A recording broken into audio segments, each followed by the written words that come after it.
चलिए और आप सीधा रुख करते हैं गोरखपुर का, जहां पर प्रधानमंत्री मोदी आज राष्ट्र को सौगात देने जा रहे हैं।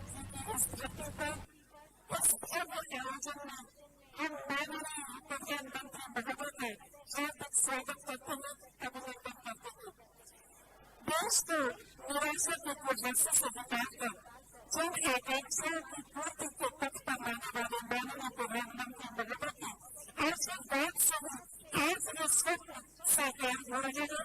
हृदय से उनका स्वागत है। साथियों, हम माननीय राज्यपाल श्रीमती आनंदीबेन पटेल जी, माननीय मुख्यमंत्री माननीय श्री योगी आदित्यनाथ जी, माननीय उप मुख्यमंत्री माननीय श्री केशव प्रसाद मौर्य जी, डॉक्टर दिनेश शर्मा जी और मंचा से समस्त भारत सरकार और उत्तर प्रदेश सरकार के मंत्रीगण, सांसदगण, विधायकगण और जनप्रतिनिधिगण का हार्दिक स्वागत करते हैं, अभिनंदन करते हैं। हिंदुस्तान उर्वरक रसायन लिमिटेड द्वारा गोरखपुर खाद कारखाने का लोकार्पण, अखिल भारतीय आयुर्विज्ञान संस्थान गोरखपुर का लोकार्पण और ICMR regional medical centre research centre का लोकार्पण वास्तव में ये 10,000 की परियोजनाओं का लोकार्पण मात्र परियोजनाओं का लोकार्पण नहीं, बल्कि पूर्वी उत्तर प्रदेश के 5 करोड़ जनता के सपनों का साकार होना है। वो सपने कहीं बरसों से उपेक्षा मिले। आज वास्तव में हम सबके सपनों को सम्मान का दिवस है। वो सपने साकार हो रहे हैं। मैं माननीय मुख्यमंत्री महोदय से अनुरोध करूंगी कि हम सब की ओर से माननीय प्रधानमंत्री महोदय को अंग वस्त्र भेंट कर उनका स्वागत करें, अभिनंदन करें और आप सब जोरदार तालियों से अपने प्रणाम मंच तक पहुंचाएं। अंग वस्त्र के साथ ही गोरखपुर विख्यात है टेराकोटा के हस्तशिल्प के लिए।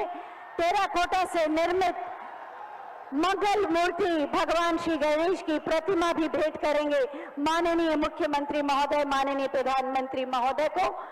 आप सबकी जोरदार तालियों के साथ बहुत बहुत धन्यवाद। माननीय प्रतिबद्धता, परिश्रम और लोक कल्याण के लिए जाने जाते हैं माननीय मुख्यमंत्री महोदय।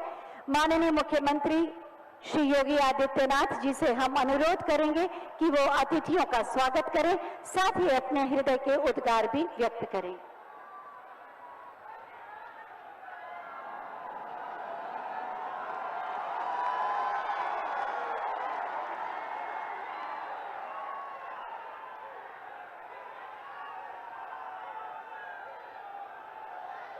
भारत माता की, भारत माता की, भारत माता की, वंदे वंदे वंदे।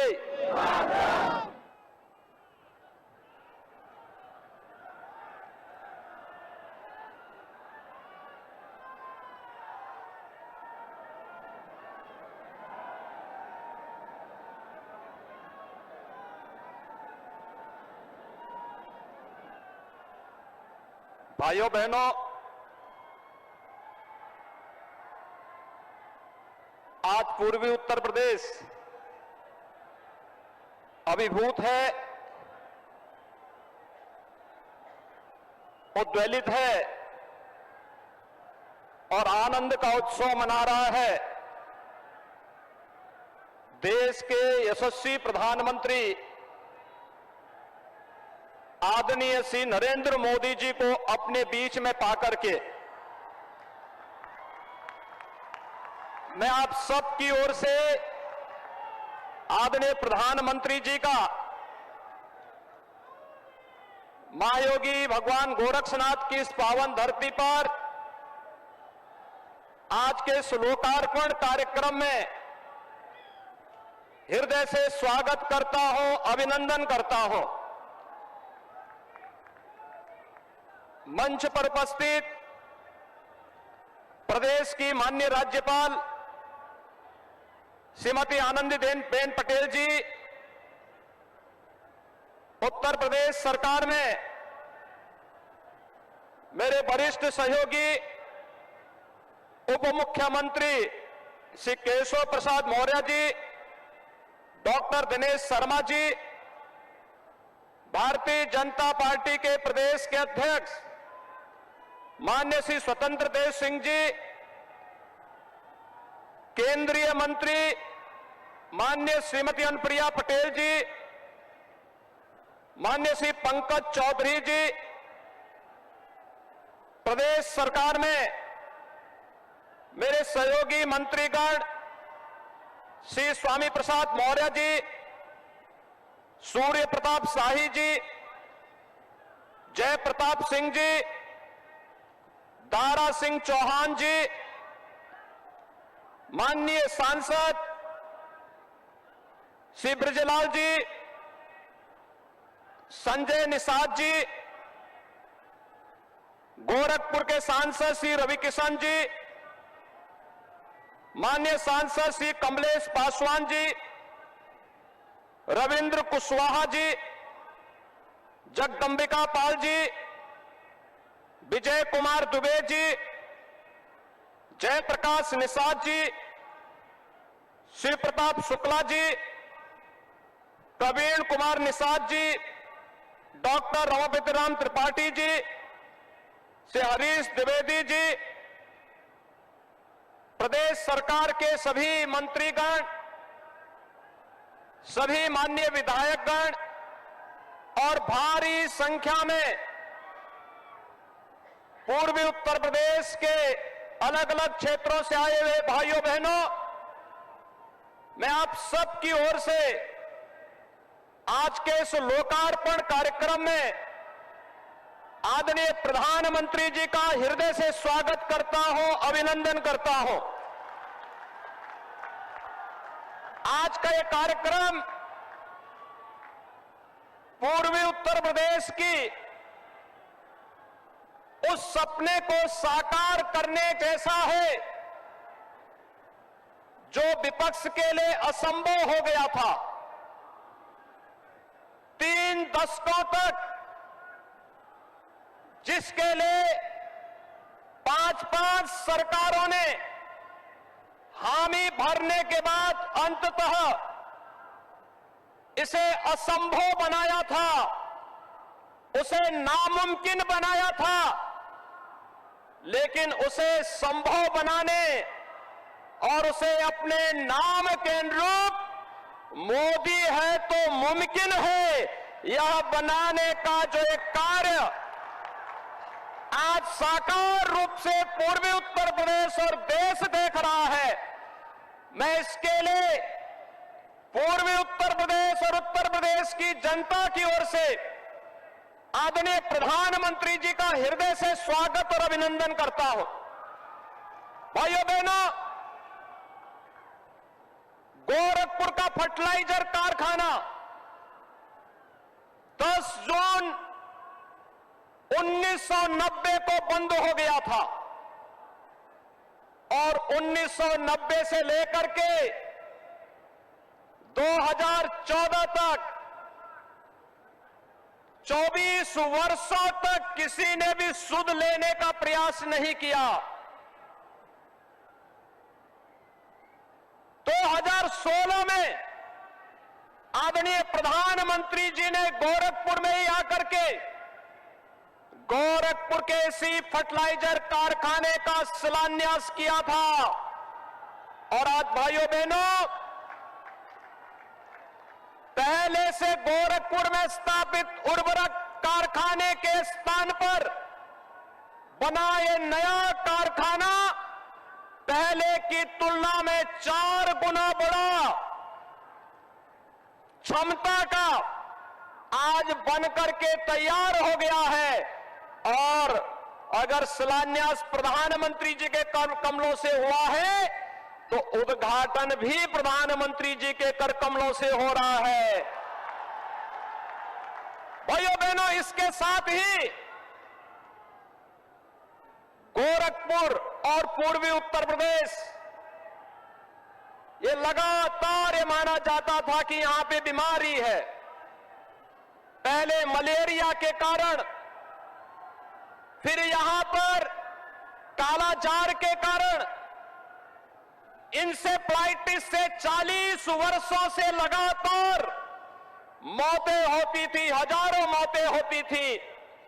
तमाम विषाणु जनित बीमारियों से हजारों मौतें हर वर्ष होती थी, लेकिन केंद्र और राज्य की सरकारें मौन बन करके इस दृश्य के प्रति केवल तमाशबीन रहती थी। पहली बार देश के प्रति संवेदना और भारत को आत्मनिर्भर भारत के रूप में अग्रसर करने के सपने को साकार करने के लिए जिस एक कार्यक्रम को आदरणीय प्रधानमंत्री जी ने अलग अलग क्षेत्रों में प्रारंभ किया, आज उसकी परिणति है कि गोरखपुर एम्स का शिलान्यास भी 2016 को आदरणीय प्रधानमंत्री जी ने किया और आज लोकार्पण भी प्रधानमंत्री जी के कर कमलों से गोरखपुर एम्स का होने जा रहा है।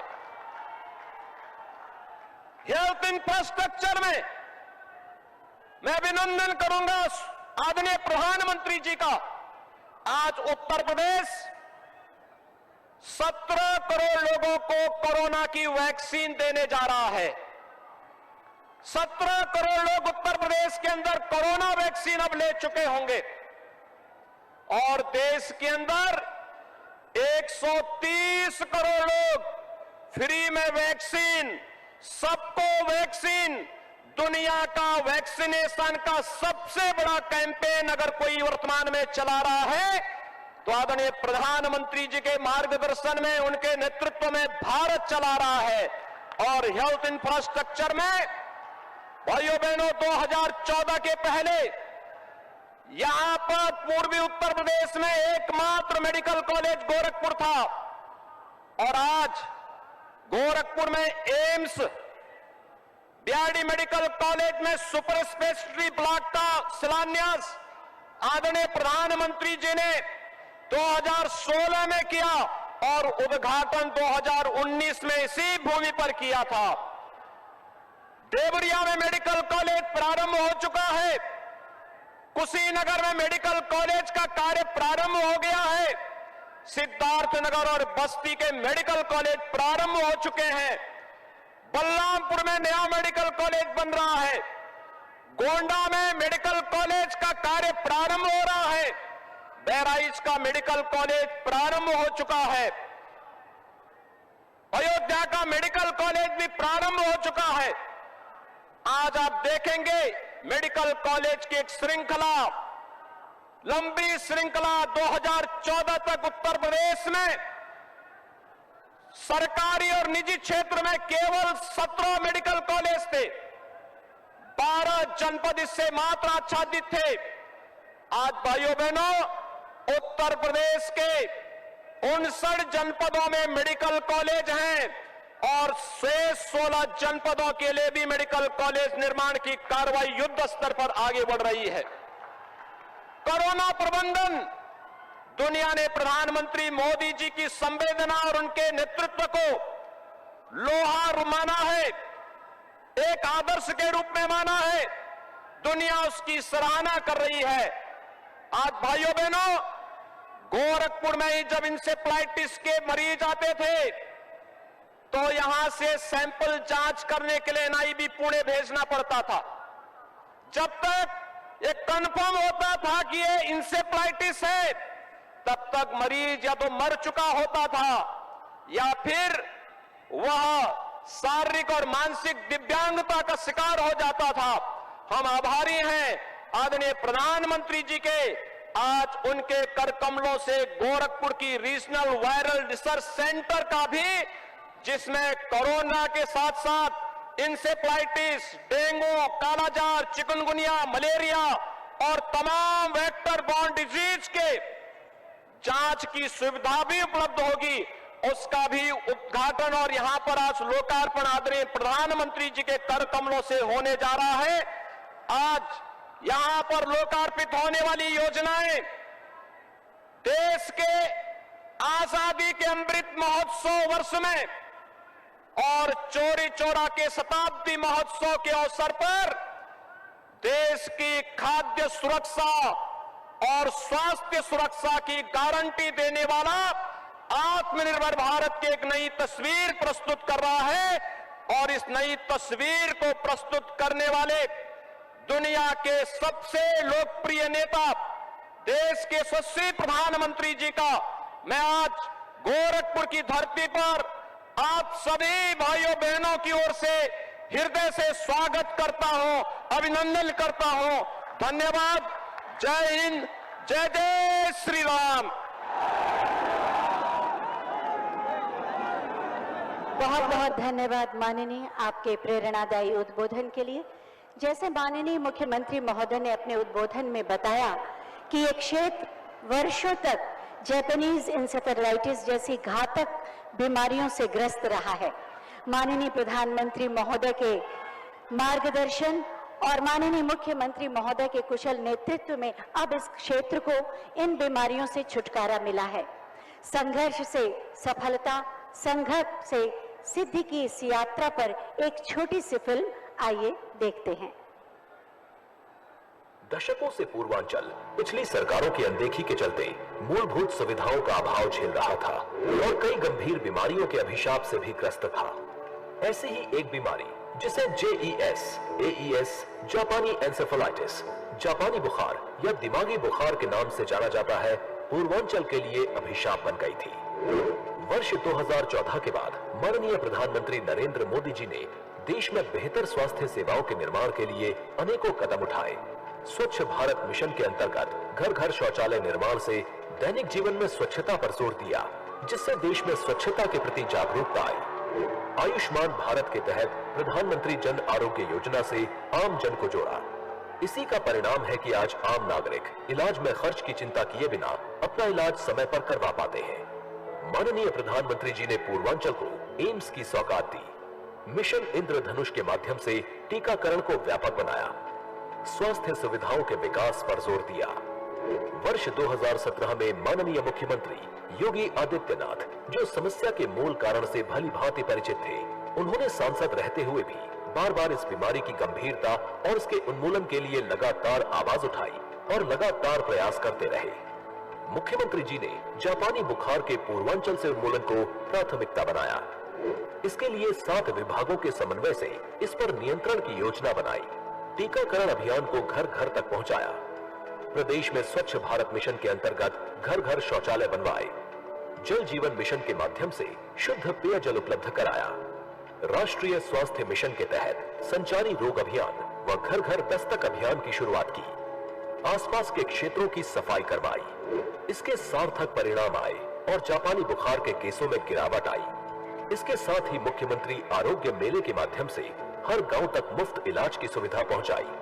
माननीय प्रधानमंत्री जी के मार्गदर्शन और माननीय मुख्यमंत्री योगी आदित्यनाथ जी की वर्षों की मेहनत का ही परिणाम है कि आज पूर्वांचल के साथ साथ पूरा पूर्वी उत्तर प्रदेश जापानी बुखार के प्रकोप से बाहर निकल आया है और इससे होने वाली मृत्यु दर में 95% तक की कमी आई है।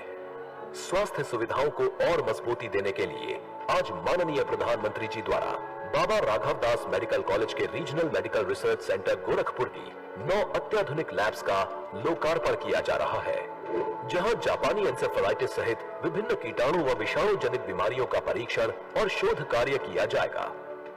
अब सैंपल जांच के लिए बड़े शहरों में नहीं भेजना पड़ेगा और सही इलाज तुरंत शुरू हो सकेगा, जिससे पूर्वांचल के जनपदों के लाखों लोगों को लाभ मिलेगा। सोच ईमानदार, काम दमदार।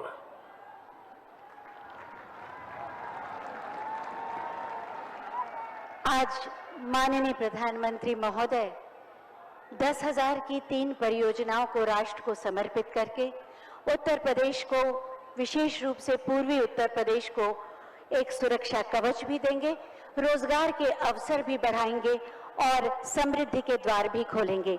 मैं बहुत ही आदर के साथ माननीय प्रधानमंत्री महोदय से अनुरोध करूंगी कि रिमोट का बटन दबाकर गोरखपुर खाद कारखाना अखिल भारतीय आयुर्विज्ञान संस्थान बटन दब गया और बटन दबने के साथ साथ सोलापत का अनावरण, मेडिकल रीजनल रिसर्च सेंटर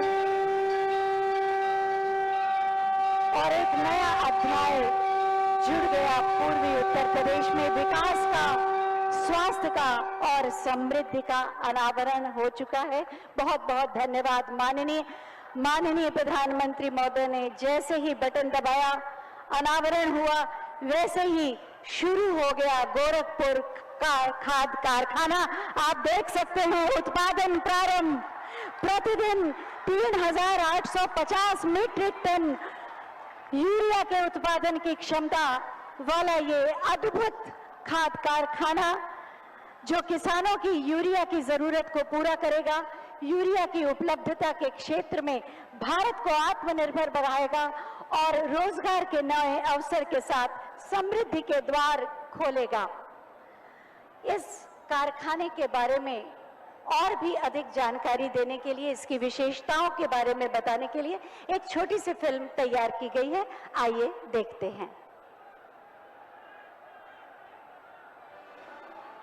हमारे अन्नदाता, जिनका कठोर परिश्रम और तप है देश का गौरव, देश के यशस्वी प्रधानमंत्री श्री नरेंद्र मोदी जी के नेतृत्व में सरकार ने कृषि विकास और किसान कल्याण को दी है सर्वोच्च प्राथमिकता। गत 7.5 वर्षों में बीज, बीमा, बाजार और बचत सभी पर हुआ है चौतरफा काम। अच्छी क्वालिटी के बीज, नीम coated urea, soil health card, micro irrigation, खाद सब्सिडी में वृद्धि जैसे सभी कदम किसानों की समृद्धि को हैं समर्पित। हमने तय किया किसानों को जितना चाहिए उतना यूरिया देंगे, लेकिन कोशिश करेंगे कि पहले मेरे देश में जो कारखाने बंद पड़े हैं उनको चालू करेंगे। देश में छोटे छोटे किसानों की संख्या है 10 करोड़ से भी ज्यादा। पैदावार और किसानों की आय बढ़ाने के लिए खाद उत्पादन में देश की आत्मनिर्भरता है अहम। प्रधानमंत्री जी ने बंद पड़े खाद कारखानों के जीर्णोद्धार और क्षमता में वृद्धि पर दिया विशेष ध्यान।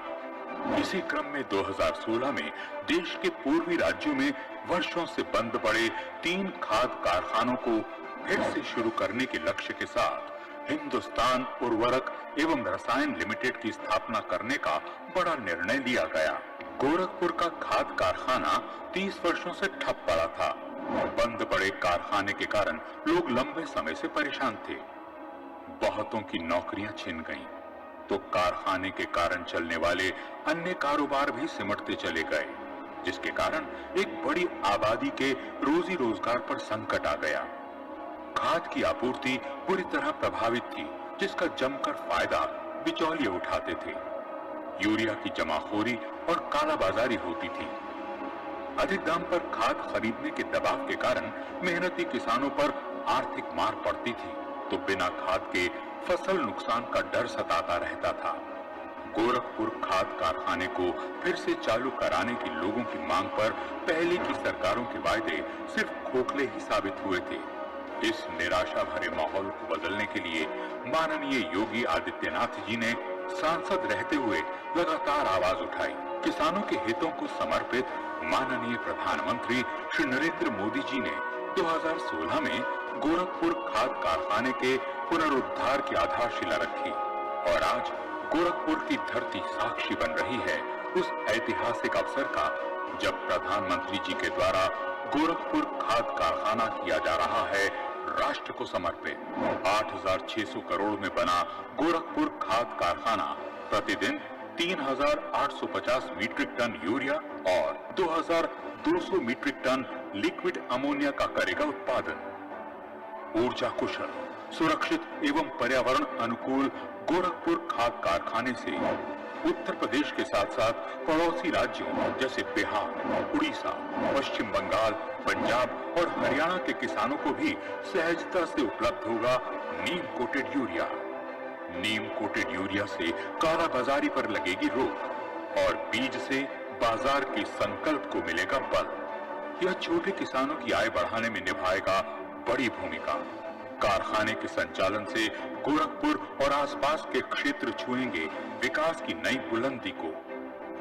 करीब 20,000 रोजगार के अवसर होंगे उपलब्ध। प्रदेश के युवाओं को रोजगार के लिए तैयार करने के लिए दिया जाएगा कौशल प्रशिक्षण। इसके अलावा क्षेत्र के पारंपरिक उद्योग धंधों को भी मिलेगा बढ़ावा। आजादी के इस अमृत महोत्सव की श्रृंखला में राष्ट्र और विशेष रूप से हमारे अन्नदाता को समर्पित ये खाद कारखाना माननीय प्रधानमंत्री जी के आत्मनिर्भर भारत के विजन को देगा नई मजबूती।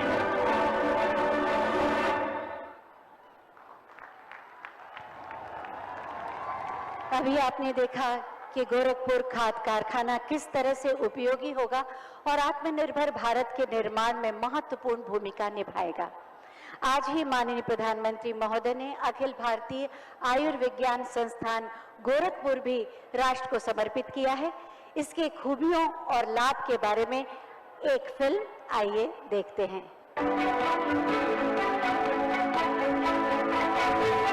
देश के यशस्वी प्रधानमंत्री नरेंद्र मोदी जी ने देशवासियों के कल्याण के लिए उनके स्वास्थ्य की रक्षा करना सबसे महत्वपूर्ण समझा और इस दिशा में उन्होंने एक के बाद एक कई कदम उठाए।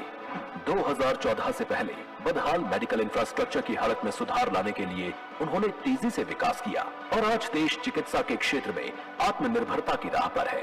देश में नए मेडिकल कॉलेज बनवाए, विश्व स्तरीय चिकित्सा तकनीकों को अपनाया, न्यू हेल्थ पॉलिसी और ई हेल्थ जैसी सुविधाएं उपलब्ध करवाई। प्रधानमंत्री स्वास्थ्य सुरक्षा योजना के अंतर्गत देश में 23 नए एम्स का निर्माण कराया।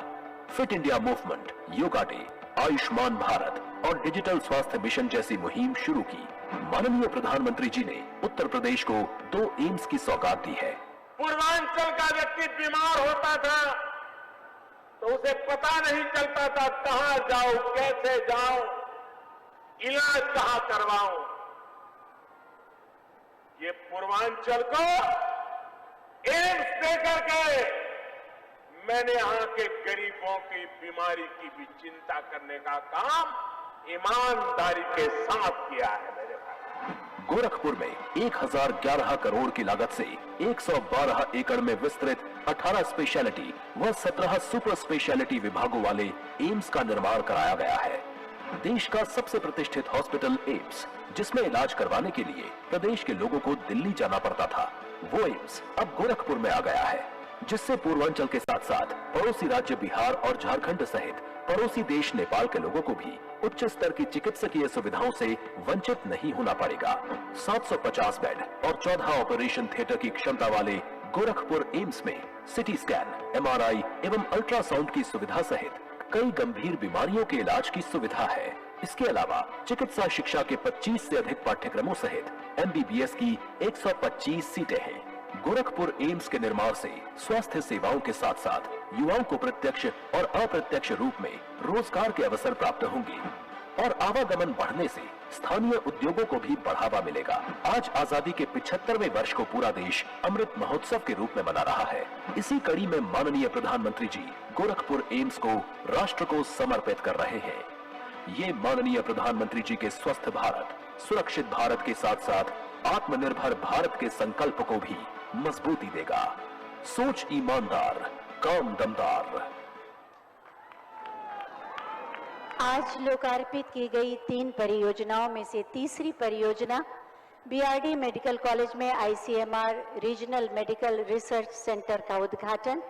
इसके बारे में जानकारी लेने के लिए आइए देखते हैं ये छोटी सी फिल्म।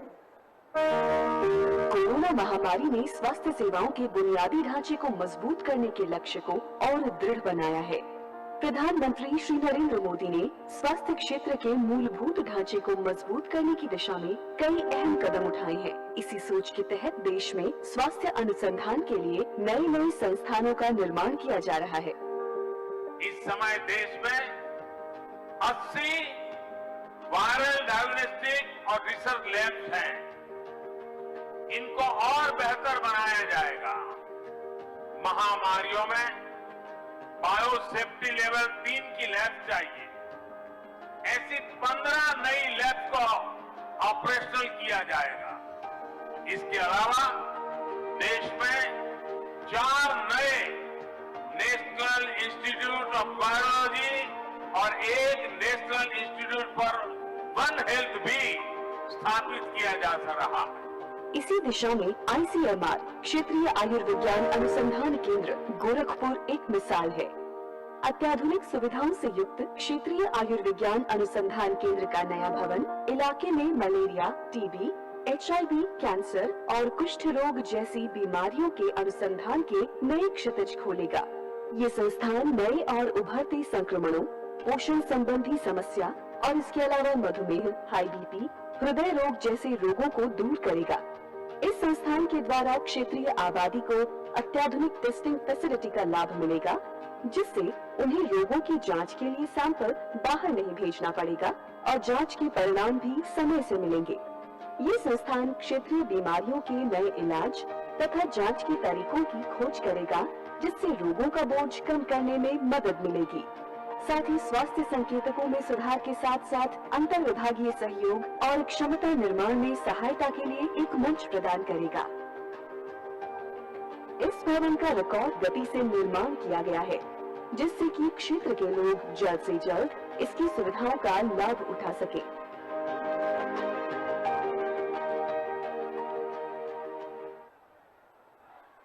बहुत बहुत धन्यवाद माननीय प्रधानमंत्री जी, उत्तर प्रदेश को स्वास्थ्य और समृद्धि के ये उपहार देने के लिए।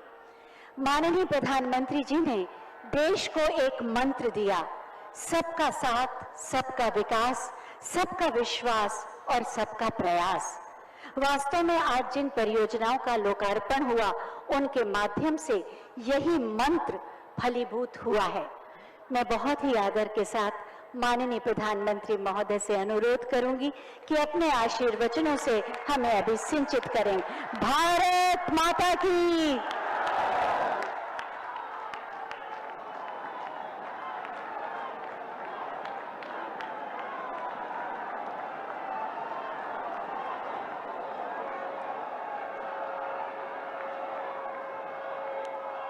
भारत माता की। भारत माता की। धर्म, अध्यात्म और क्रांति का नगरी गोरखपुर का देवतुल्य लोगन के हम प्रणाम करत माने।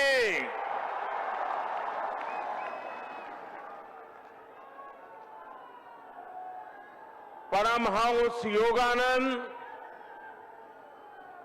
महायोगी गोरखनाथ जी, वंदनीय हनुमान प्रसाद पोद्दार जी और महाबलिदानी पंडित राम प्रसाद बिस्मल का ये पावन धरती का कोटि कोटि नमन।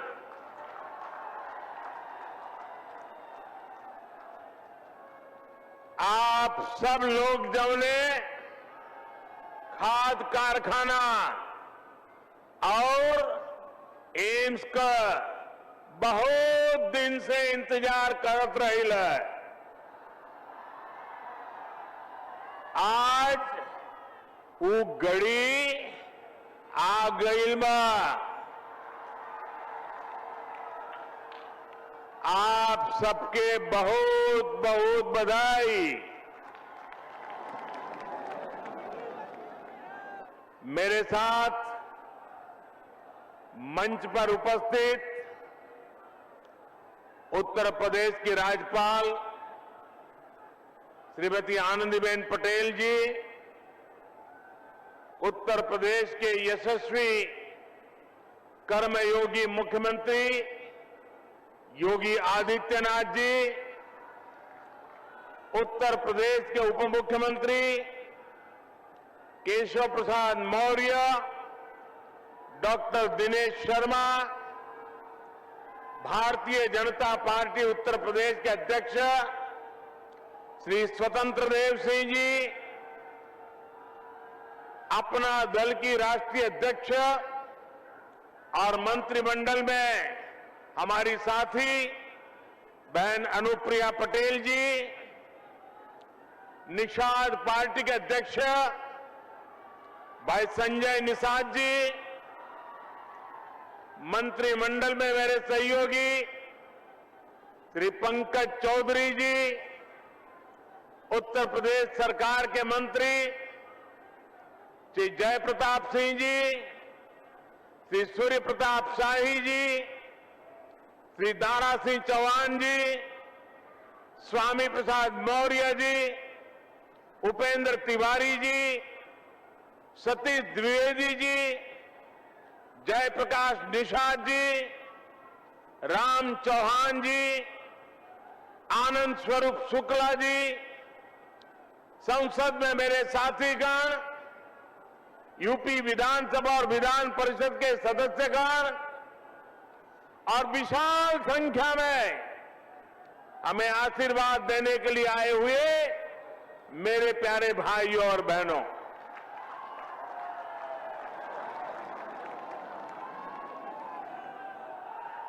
जब मैं मंच पे आया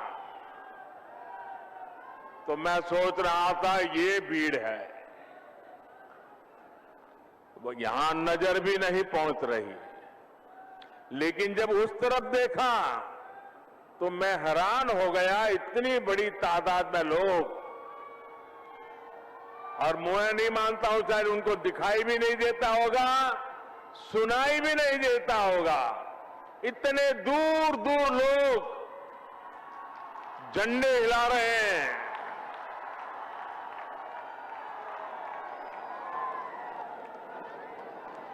ये आपका प्यार, ये आपके आशीर्वाद हमें आपके लिए दिन रात काम करने की प्रेरणा देते हैं, ऊर्जा देते हैं, ताकत देते हैं। 5 साल पहले मैं यहां एम्स और खाद कारखाने का शिलान्यास करने आया था। आज इन दोनों का एक साथ लोकार्पण करने का सौभाग्य भी आपने मुझे ही दिया है।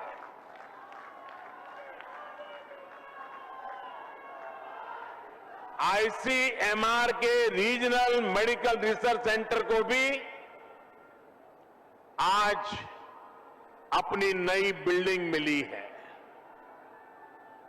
मैं यूपी के लोगों को बहुत बहुत बधाई देता हूं।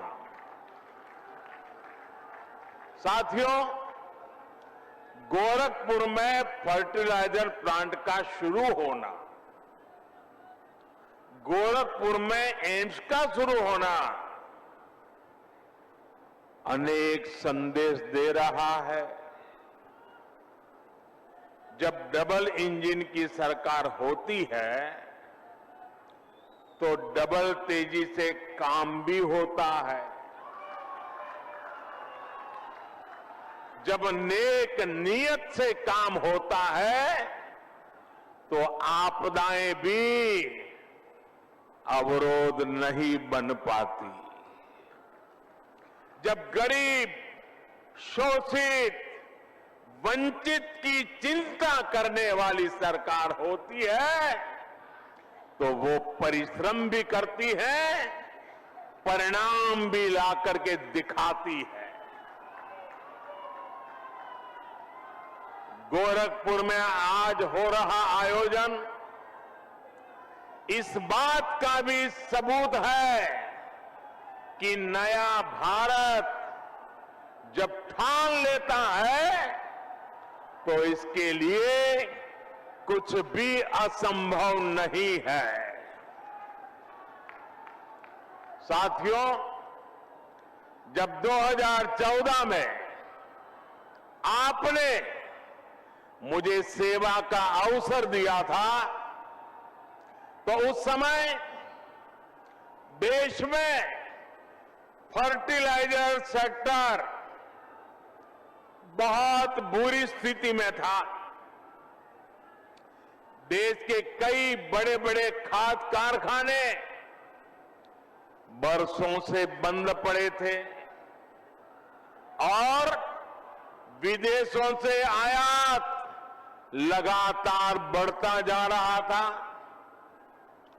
एक बड़ी दिक्कत ये भी थी कि जो खाद उपलब्ध थी उसका इस्तेमाल चोरी छिपे खेती के अलावा और भी कामों में गुपचुप चला जाता था।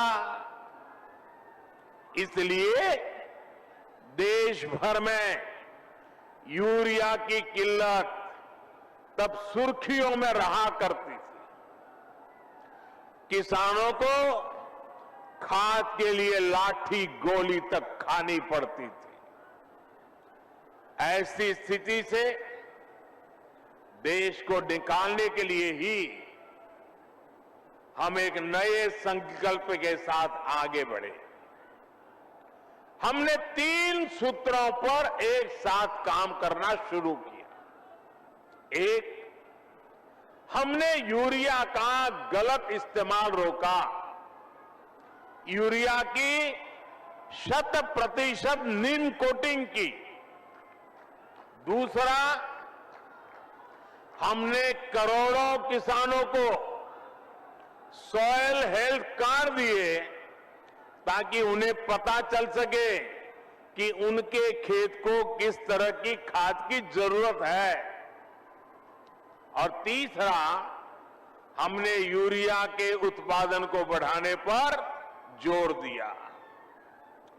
बंद पड़े फर्टिलाइजर प्लांट्स को फिर से खोलने पर हमने ताकत लगाई। इसी अभियान के तहत गोरखपुर के इस फर्टिलाइजर प्लांट समेत देश के 4 और बड़े खाद कारखाने हमने चुने। आज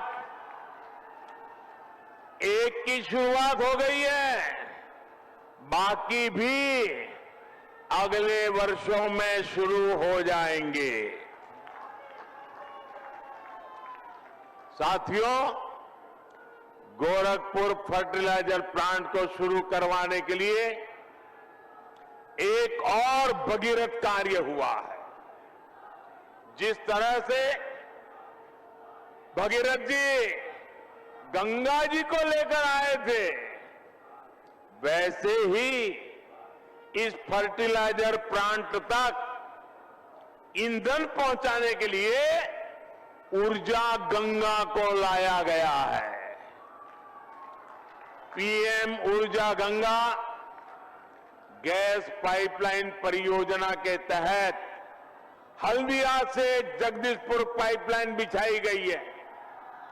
इस पाइपलाइन की वजह से गोरखपुर फर्टिलाइजर प्लांट तो शुरू हुआ ही है, पूर्वी भारत के दर्जनों जिलों में पाइप से सस्ती गैस भी मिलने लगी है। भाई और बहनों, फर्टिलाइजर प्लांट के शिलान्यास के समय मैंने कहा था, इस कारखाने के कारण गोरखपुर इस पूरे क्षेत्र में विकास की धुरी बनकर के उभरेगा। आज मैं इसे सच होते देख रहा हूं। ये खाद कारखाना राज्य के अनेक किसानों को पर्याप्त यूरिया तो देगा ही, इससे पूर्वांचल में रोजगार और स्वरोजगार के हजारों नए अवसर तैयार होंगे। अब यहां आर्थिक विकास की एक नई संभावना फिर से पैदा होगी। अनेक नए बिजनेस शुरू होंगे। खाद कारखाने से जुड़े सहायक उद्योगों के साथ ही ट्रांसपोर्टेशन और सर्विस सेक्टर को भी इससे बढ़ावा मिलेगा। साथियों, गोरखपुर खाद कारखाने की बहुत बड़ी भूमिका देश को यूरिया के उत्पादन में आत्मनिर्भर बनाने में भी होगी। देश के अलग अलग हिस्सों में बन रहे 5 फर्टिलाइजर प्लांट शुरू होने के बाद 60 लाख टन अतिरिक्त यूरिया देश को मिलेगा। यानी भारत को हजारों करोड़ रुपए विदेश नहीं भेजने होंगे, भारत का पैसा भारत में ही लगेगा। साथियों, खाद के मामले में आत्मनिर्भरता क्यों जरूरी है, ये हमने कोरोना के इस संकट काल में भी देखा है। कोरोना से दुनिया भर ने लॉकडाउन लगे, एक देश से दूसरे देश में आवाजाही रुक गई, सप्लाई चेन टूट गई। इससे अंतर्राष्ट्रीय स्तर पर खाद की कीमतें बहुत ज्यादा बढ़ गई। लेकिन किसानों के लिए समर्पित और संवेदनशील हमारी सरकार ने ये सुनिश्चित किया कि दुनिया में फर्टिलाइजर के दाम भले बढ़े, बहुत बढ़ गए, लेकिन वो बोझ हम किसानों की तरफ नहीं जाने देंगे। किसानों को कम से कम परेशानी हो, इसकी हमने जिम्मेवारी ली। आप हैरान हो जाएंगे सुनकर के भाइयों बहनों, इसी साल एनपीके फर्टिलाइजर के लिए दुनिया में दाम बढ़ने के कारण 43,000 करोड़ रुपए से ज्यादा सब्सिडी हमें किसानों के लिए बढ़ाना आवश्यक हुआ और हमने किया। यूरिया के लिए भी सब्सिडी में हमारी सरकार ने 33,000 करोड़ रुपयों की वृद्धि की।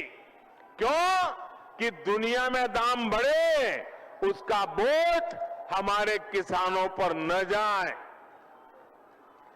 अंतर्राष्ट्रीय बाजार में जहां यूरिया 60-65 रुपये प्रति किलो बिक रहा है, वहीं भारत में किसानों को यूरिया 10 से 12 गुना सस्ता देने का प्रयास है। भाइयों और बहनों, आज खाने के तेल को आयात करने के लिए भी भारत हर साल हजारों करोड़ रुपए विदेश भेजता है। इस स्थिति को बदलने के लिए देश में ही पर्याप्त खाद्य तेल के उत्पादन के लिए राष्ट्रीय मिशन शुरू किया गया है। पेट्रोल डीजल के लिए कच्चे तेल पर भी भारत हर वर्ष 5-7 लाख करोड़ रुपए खर्च करता है। इस आयात को भी हम इथेनॉल और बायोफ्यूल पर बल देकर कम करने में जुटे हैं। पूर्वांचल का एक क्षेत्र तो गन्ना किसानों का गढ़ है। इथेनॉल गन्ना किसानों के लिए चीनी के अतिरिक्त कमाई का एक बहुत बेहतर साधन बन रहा है। उत्तर प्रदेश में ही बायोफ्यूल बनाने के लिए अनेक फैक्ट्रियों पर काम चल रहा है। हमारी सरकार आने से पहले यूपी से सिर्फ 20 करोड़ लीटर इथेनॉल तेल कंपनियों को भेजा जाता था।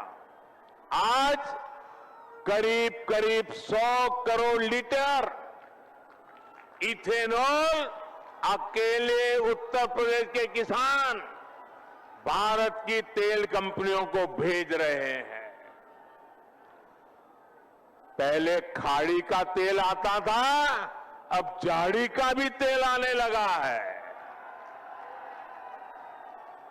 मैं आज योगी जी सरकार की इस बात के लिए सराहना करूंगा कि उन्होंने गन्ना किसानों के लिए बीते सालों में अभूतपूर्व काम किया है।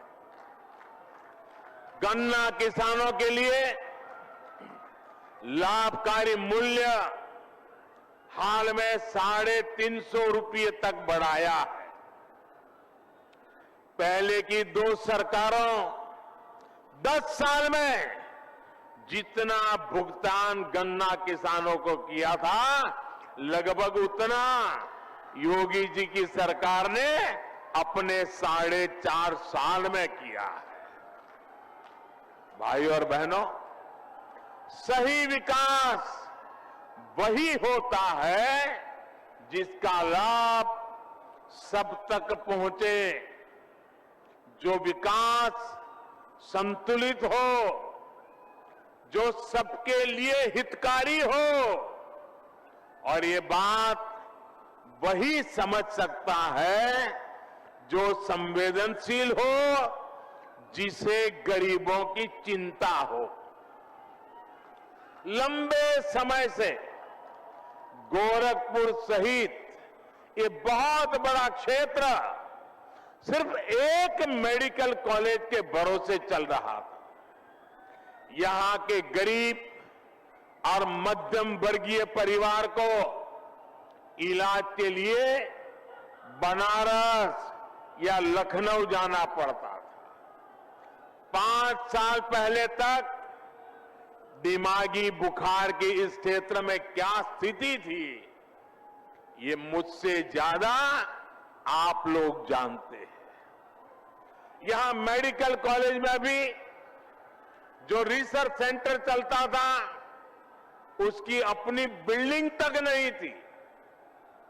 भाई और बहनों, आपने जब हमें सेवा का अवसर दिया तो यहां एम्स में भी आपने देखा इतना बड़ा एम्स बन गया। इतना ही नहीं, रिसर्च सेंटर की अपनी बिल्डिंग भी तैयार है। जब मैं एम्स का शिलान्यास करने आया था, तब भी मैंने कहा था कि हम दिमागी बुखार से इस क्षेत्र को राहत दिलाने के लिए पूरी मेहनत करेंगे। हमने दिमागी बुखार फैलाने की वजह को दूर करने पर भी काम किया और इसके उपचार भी। आज वो मेहनत जमीन पर दिख रही है। आज गोरखपुर और बस्ती डिवीजन के 7 जिलों में दिमागी बुखार के मामले लगभग 90% तक कम हो चुके हैं। जो बच्चे बीमार होते भी हैं, उनमें से ज्यादा का जीवन बचा पाने में हमें सफलता मिल रही है। योगी सरकार ने इस क्षेत्र में जो काम किया है, उसकी चर्चा अब अंतर्राष्ट्रीय स्तर पर भी हो रही है।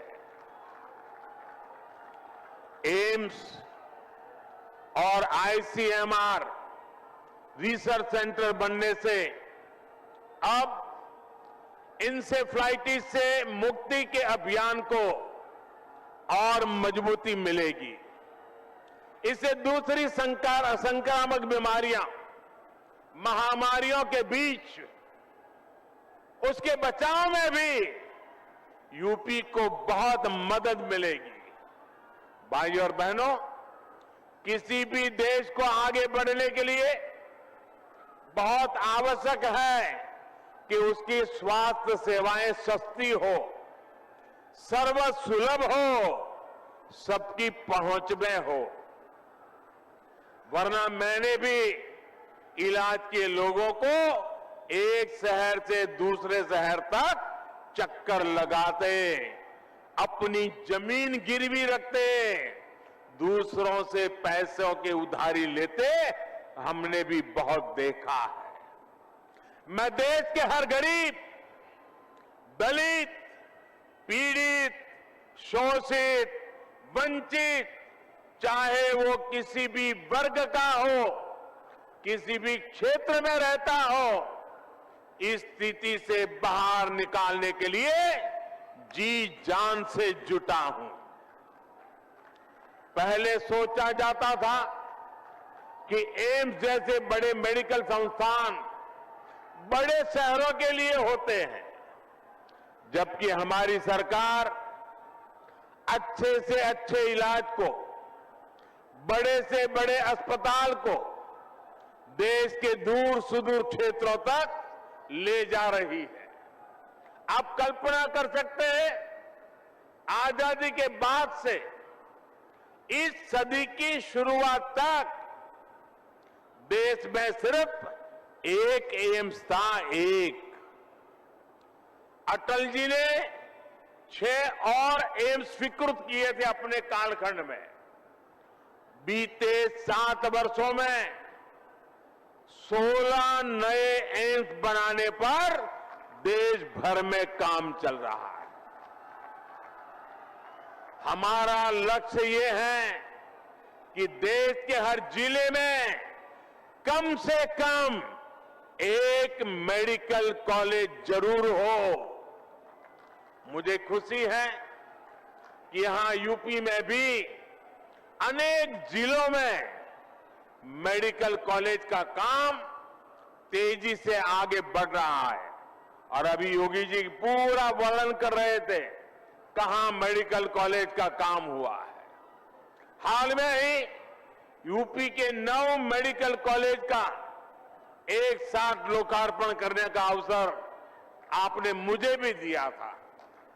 स्वास्थ्य को दी जा रही सर्वोच्च प्राथमिकता का ही नतीजा है कि यूपी लगभग 17 करोड़ टीके के पड़ाव पर पहुंच रहा है। भाइयों और बहनों, हमारे लिए 130 करोड़ से अधिक देशवासियों का स्वास्थ्य, सुविधा और समृद्धि सर्वोपरि है। विशेष रूप से हमारी माताओं, बहनों, बेटियों की सुविधा और स्वास्थ्य, जिस पर बहुत ही कम ध्यान दिया गया। बीते सालों में पक्के घर, शौचालय, जिसको आप लोग इज्जत घर कहते हैं, बिजली, गैस, पानी, पोषण, टीकाकरण, ऐसी अनेक सुविधाएं जो गरीब बहनों को मिली है, उसके परिणाम अब दिख रहे हैं। हाल में जो फैमिली हेल्थ सर्वे आया है, वो भी कई सकारात्मक संकेत देता है। देश में पहली बार महिलाओं की संख्या पुरुषों से अधिक हुई है। इसमें बेहतर स्वास्थ्य सुविधाओं की भी बड़ी भूमिका है। बीते 5-6 सालों में महिलाओं का जमीन और घर पर मालिकाना हक बढ़ा है और इसमें उत्तर प्रदेश टॉप के राज्यों में है। इसी प्रकार बैंक खाते और मोबाइल फोन के उपयोग में भी महिलाओं की संख्या में अभूतपूर्व वृद्धि दर्ज की गई है। साथियों, आज आपसे बात करते हुए मुझे पहले की सरकारों का दोहरा रवैया, जनता से उनकी बेरुखी भी बार बार याद आ रही है। मैं इसका जिक्र भी आपसे जरूर करना चाहता हूं। सब जानते थे कि गोरखपुर का फर्टिलाइजर प्लांट इस पूरे क्षेत्र के किसानों के लिए, यहां रोजगार के लिए कितना जरूरी था, लेकिन पहले की सरकारों ने इसे शुरू करवाने में कोई दिलचस्पी नहीं दिखाई। सब जानते थे कि गोरखपुर में एम्स की मांग बरसों से हो रही थी, लेकिन 2017 से पहले जो सरकार चला रहे थे, उन्होंने एम्स के लिए जमीन देने में हर तरह के बहाने बताए। मुझे याद है जब बात आर्या पार की हो गई तब बहुत बेमन से, बहुत मजबूरी में पहले की सरकार द्वारा गोरखपुर एम्स के लिए जमीन आवंटित की गई थी। साथियों, आज का ये कार्यक्रम उन लोगों को भी करारा जवाब दे रहा है जिन्हें टाइमिंग पर सवाल उठाने का बहुत शौक है। जब ऐसे प्रोजेक्ट पूरे होते हैं तो उनके पीछे बरसों की मेहनत होती है, दिन रात का परिश्रम होता है। ये लोग कभी इस बात को नहीं समझेंगे कि कोरोना के इस संकट काल में भी डबल इंजन की सरकार विकास में जुटी रही, उसने काम रुकने नहीं दिया। मेरे प्यारे भाइयों बहनों, लोहिया जी, जयप्रकाश नारायण जी के आदर्शों को, इन महापुरुषों के अनुशासन को ये लोग कब से छोड़ चुके हैं। आज पूरा यूपी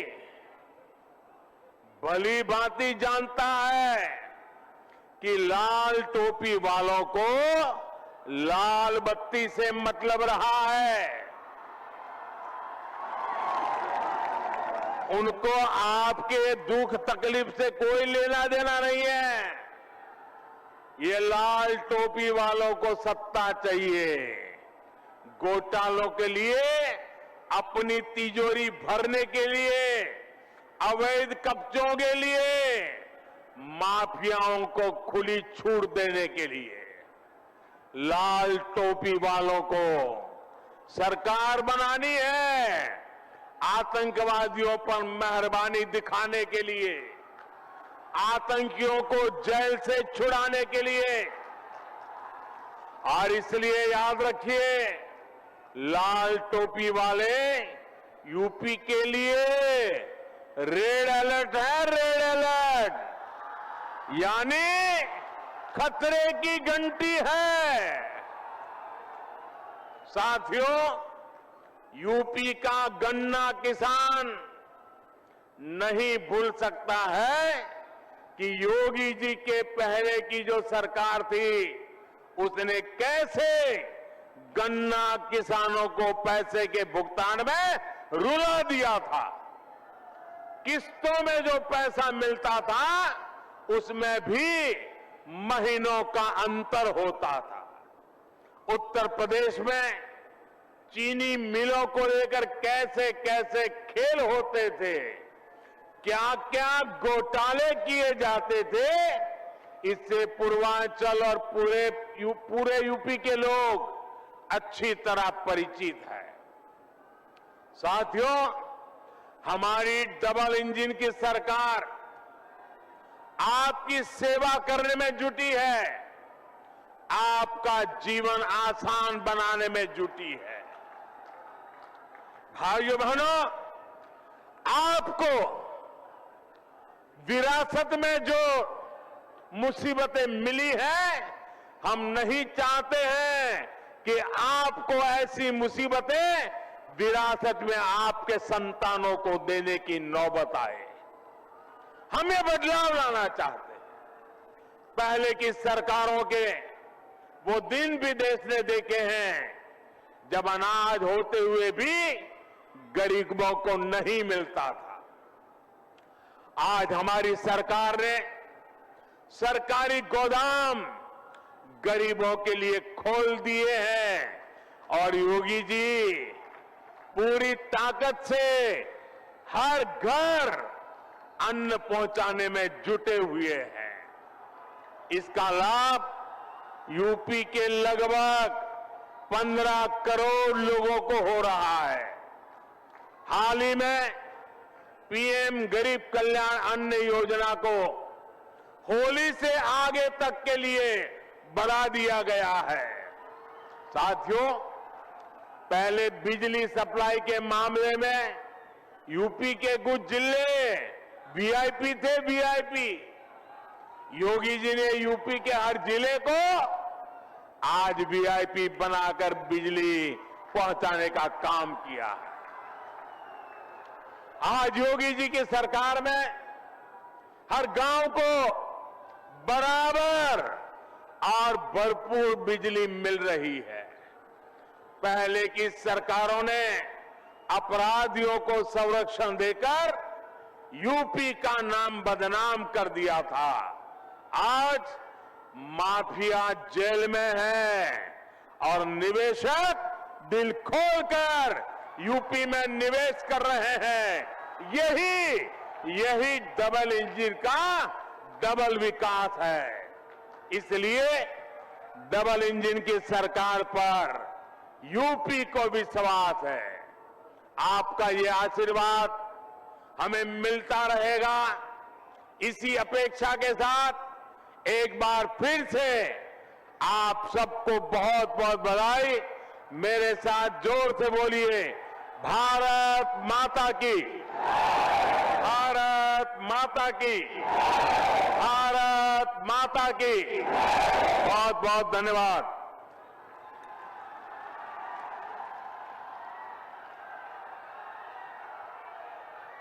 बहुत बहुत धन्यवाद माननीय प्रधानमंत्री जी, आपके ओजस्वी और प्रेरणादायी उद्बोधन के लिए। आप हमारा विश्वास हैं, आप हमारा स्वाभिमान हैं, आप हमारा गौरव हैं। आपकी वाणी, आपके वचन, आपका व्यक्तित्व, आपका नाम हमें ऊर्जा से भर देता है और आत्मनिर्भर भारत के निर्माण के लिए अग्रसर और तत्पर भी करता है। आपको हम सब की ओर से प्रणाम। मैं चाहूंगी जोरदार तालियों के साथ, अपनी तालियों के प्रणाम के साथ माननीय प्रधानमंत्री महोदय को विदा दें।